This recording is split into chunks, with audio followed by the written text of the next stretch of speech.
കുറഞ്ഞ വിലയിൽ ഗുണമേന്മയുള്ള പാദരക്ഷകളും ബാഗുകളും ഒരുക്കിക്കൊണ്ട് ചേലക്കരയുടെ മനം കവർന്ന ഡിസ്കൗണ്ട് ഷോപ്പ്. കുറഞ്ഞ വിലയിൽ മാർക്ക്, ഒഡീസി, VKC തുടങ്ങിയ ബ്രാൻഡഡ് ചെരുപ്പുകൾ 100 മുതൽ 250 രൂപ വരെ വിലക്കുറവിൽ ലഭ്യമാണ്. ഡിസ്കൗണ്ട് ഷോപ്പ്, കാനറ ബാങ്കിന് എതിർവശം, ചേലക്കര.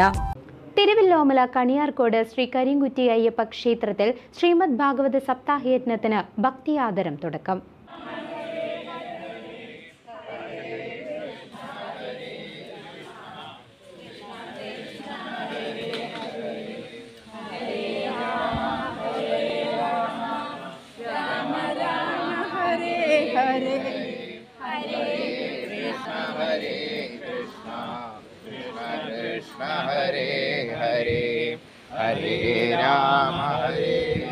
തിരുവില്ലാമല കണിയാർക്കോട് ശ്രീ കരിങ്കുറ്റി അയ്യപ്പ ക്ഷേത്രത്തിൽ ശ്രീമദ് ഭാഗവത സപ്താഹ യജ്ഞം നവംബർ 20 മുതൽ 27 തീയതി വരെയാണ് സംഘടിപ്പിച്ചിരിക്കുന്നത്. കിഴക്കേപ്പാട്ട് ജയരാമൻ മാസ്റ്ററാണ് യജ്ഞാചാര്യൻ. പ്രമീള S. നായരാണ് പൗരാണിക. നവംബർ 20 ബുധനാഴ്ച രാവിലെ ഗണപതി ഹോമത്തോടുകൂടി ചടങ്ങുകൾക്ക് തുടക്കം കുറിച്ചു. തുടർന്ന് നിത്യപൂജകൾക്ക് തുടക്കമായി.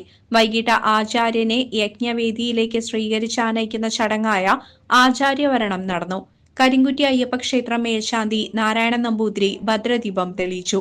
തുടർന്ന് ഭാഗവത മാഹാത്മ്യ പാരായണവും പ്രഭാഷണവും നടത്തി. ദീപാരാധനയും നടന്നു. ക്ഷേത്ര കമ്മിറ്റി സെക്രട്ടറി M. മധു, കമ്മിറ്റി അംഗങ്ങളായ മോഹൻദാസ് പന്തലൂർ, K. ശ്രീനിവാസൻ, P. മുരളീധരൻ തുടങ്ങിയവർ സന്നിഹിതരായിരുന്നു. നിരവധി ഭക്തജനങ്ങളും ചടങ്ങിൽ പങ്കുകൊണ്ടു. വ്യാഴാഴ്ച സൂത ശൗനക സംവാദം, വ്യാസനാരദ സംവാദം, കുന്തിസ്തുതി, ഭീഷ്മസ്തുതി, പരിഷ്കിത്തിന്റെ ജനനം, മഹാപ്രസ്ഥാനം, സൃഷ്ടി പ്രകരണം, വരാഹാവതാരം തുടങ്ങിയ പാരായണ ഭാഗങ്ങൾ നടക്കും. ഭാഗവതം വ്യാസനൊക്കെ നേരത്തെ അറിയാം. ഭാഗവതം വായിച്ചാൽ എന്താണ് ഗുണം, അതാണ് മാഹാത്മ്യത്തിൽ പറയുക. അത് ഭാഗവതത്തിലല്ല പറയുക, വേറൊരു പുരാണത്തിലാണ്, പത്മപുരാണത്തിലാണ്. ഒരു 6 അധ്യായങ്ങളിലായിട്ട് എന്താണ് ഭാഗവതം വായിക്കേണ്ട, കേട്ടാൽ, വായിക്കാനൊന്നും പറ്റണമെന്നില്ല, ശ്രവണം മാത്രം മതി. കേട്ടാൽ അല്ലെങ്കിൽ ഭാഗവത സപ്താഹം നടക്കണോട്ട് പോയിരുന്നാൽ അവരെക്കുറിച്ച് കുറ്റം പറഞ്ഞാൽ, വേറെ പണിയൊന്നുമില്ലോ വിറ്റിക്കത് കുറ്റം പറഞ്ഞാൽ ഇതിനൊക്കെ പുണ്യമുണ്ട്. റേറ്റ് കൂടുന്നില്ല. അത്ര ജന്മാന്തരേ ഭവേ പുണ്യം തഥാ ഭാഗവതം ലഭിക്കും. എത്ര പുണ്യം ചെയ്തിട്ടാൽ നമ്മൾ ഈ 10-50 ആൾ പഠിക്കാൻ പറ്റിയപ്പോൾ പറയും. ഈ കളിയാർക്കോട് നാട്ടിലില്ല, പുണ്യം വേണം. അപ്പോൾ അത്രയും പുണ്യതമമായ ഒരു സംഗതിയാണ് ഈ 7 ദിവസം കൊണ്ട് നമ്മൾ ചെയ്യാൻ പോകുന്ന ഭാഗവത ജ്ഞാനയജ്ഞം. ഞങ്ങളൊക്കെ അതിന് നിൽക്കുന്ന മാത്രമേ ഉള്ളൂ. ഞങ്ങളല്ലെങ്കിൽ വേറൊരാൾ അത് ഭഗവാൻ തീരുമാനിക്കും. അപ്പോൾ എന്താണ് ഇത് വായിച്ചാലുള്ള ഗുണം എന്ന് വ്യാസൻ പത്മപുരാണത്തിൽ വ്യക്തമായിട്ട് പറഞ്ഞു വെച്ചിട്ടുണ്ട്. നമുക്കറിയാലോ, പരീക്ഷത്തിന് തക്ഷകന്റെ 7-ാം ദിവസം തക്ഷക ദംശനം കൊണ്ട് മരിക്കുന്നുള്ളത് വന്നപ്പോഴാണല്ലോ ഈ ഭാഗവതം ആദ്യമായിട്ട് 7 ദിവസമായിട്ട് പറയണത്. അപ്പോൾ ദേവന്മാർ അമൃതമായിട്ട് വന്നു.